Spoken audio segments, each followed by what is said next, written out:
the favorite moment, I'm not sure if I have a favorite moment, because once I came to WWE, it kind of got muddled up a little bit, and there had to be like a reason for why the Demon appeared, and it all had to be storyline based and advertised. And in my mind, it was always just a cool entrance, and it was something that changed me into, like, you know, Braveheart puts on the battle paint and he goes to war, and that's the way it was for me. But in WWE, it had to be, well, what made him turn into the Demon? He had to get beat up and beat down and pushed to the limit to then turn into this monster. Yeah. So then it became the point where Finn wasn't good enough. Only the Demon could win. So then, like, Finn was lesser than the Demon, where they're supposed to be the same, right? So that was one issue I had with it. The other issue I had with it was always advertised. Which I like it to be a surprise, like, oh shit, the Demon's here, like, you know, and it just comes out and kicks ass. But a favorite moment would probably be TakeOver UK. Okay. But the hat. And yeah. So it was like the Jack the Ripper inspired, like London. Not necessarily for the paint and the design, but the way the truck shot that entrance.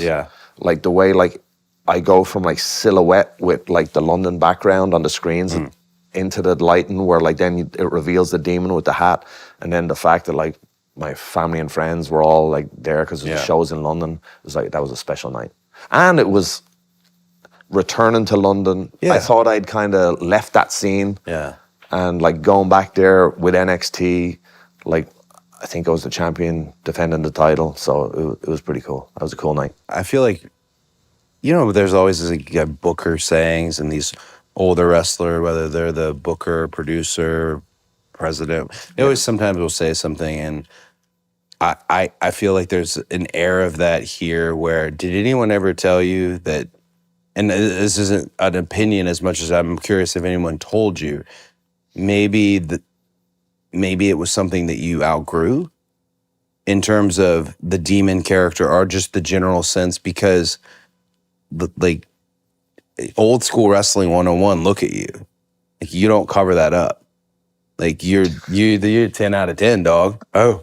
You know, like, and you're shredded to the gills. An old school wrestler perspective, like, I think a lot about when I wear the mask. Jason Baker, who makes these masks, he's super talented. Hate when he makes other people masks and doesn't tell me, but hate it, legit. But I always think about, a lot of times, like, I think about my dad and I think about other old timers, like, no, don't cover your face like that. And I don't necessarily just subscribe to the philosophy, because sometimes it's like, no, it's cool.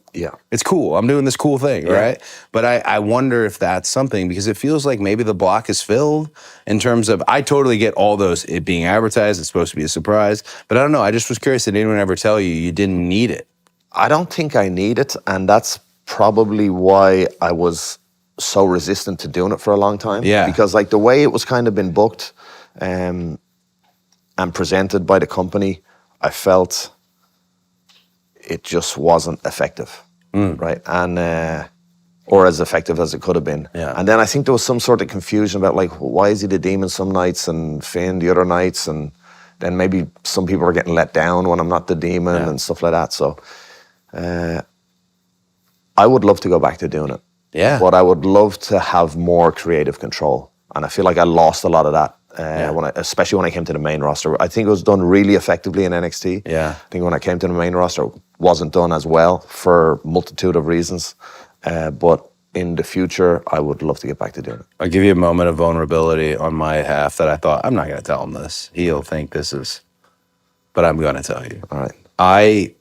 Right before I left, when I was doing Stardust, I wrote Hunter like a 4-page email, which you know how that goes. Anytime it's more than a page, it's probably already an issue. That's a lot for someone to look at and sit down and give their time over. I really wanted to wrestle the Demon as Stardust, because Stardust had no legitimacy. It was all comedy. But there was one match or one moment away from providing it some credibility, even in a losing effort. And I remember I wrote this whole email about it, and I don't know what happened to I wouldn't have read the email. But Went into a spam probably. who knows? Who knows? He may never have seen it. But it speaks to not just the demon itself, but also NXT Black and Gold and NXT. That entire NXT era is largely, actually, I was going to bring this person up. So much of it is your signing on and the name change, everything, all that first night, you coming in and committing to it. I was shocked. I was genuinely shocked because he is such a prickly individual to find out that you and Kevin were tight. And he texted me while we were talking. So this is the only, I wasn't going to look at my phone and be rude. I asked him, was there a question you asked? Oh, I think he asked a sincere question, which now you ready for a Kevin Owens question? Yeah, I hope I don't get emotional though, because I do love Kevin. Oh, buddy, I wasn't ready. I thought he'd send a joke in. Like, you know how like he says some shit every now and then. It's like, he'll say something that's like, you can feel his mood. Yeah. This is from Kevin Owens, who's now the co-host of What Do You Want to Talk About, just with this question alone. Ask him if he realizes just how much he has done for me since we met by being himself and how important he has been to me for the last 10 years and how much I value his friendship. It goes on. He is the epitome of, I'd take a fatal bullet to the head for the guy any day of the week in my book. Not just for him, I'd do it for his whole family, the greatest crew of people ever. What a great question from Kevin. Was that a question or a statement? It's just a statement meets a question. How his actual question was, if you realize how much you've done for him.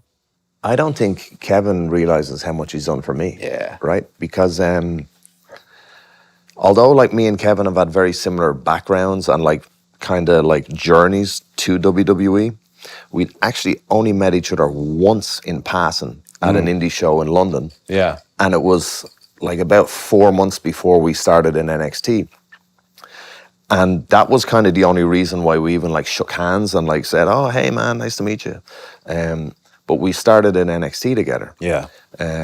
And we're two guys coming from like similar like career paths, but like different places. Yeah. But we're now in a new company, in a new country, trying to learn a new style. Yeah. And kind of also been like tested a little bit, right? Yeah. Because the Performance Center, they test you. Because we went from like him like main event in ROH to me main event in New Japan to now being in a warehouse doing like forward rolls with like rookies. Hip toss class, right? bro. Drop down, leapfrog, drop down, leapfrog, drop down, leapfrog. And like, it's a test, right? And if you shut up and pass the test, you'll be fine.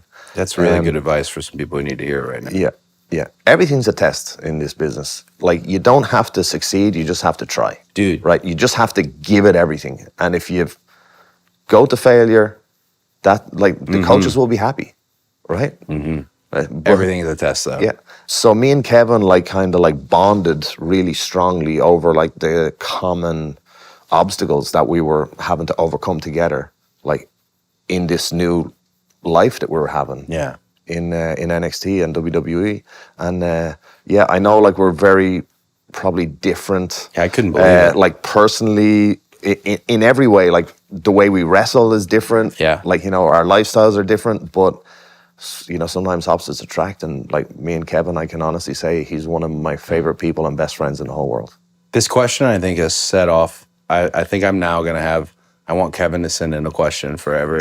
I don't think they'll be near as sincere with you, but I said that just I wanted to make sure. I was like, I want to cover all my bases with him. And I asked him that, and I thought, I wonder, he'll probably just send in a Kevin-like message. No, that was quite special.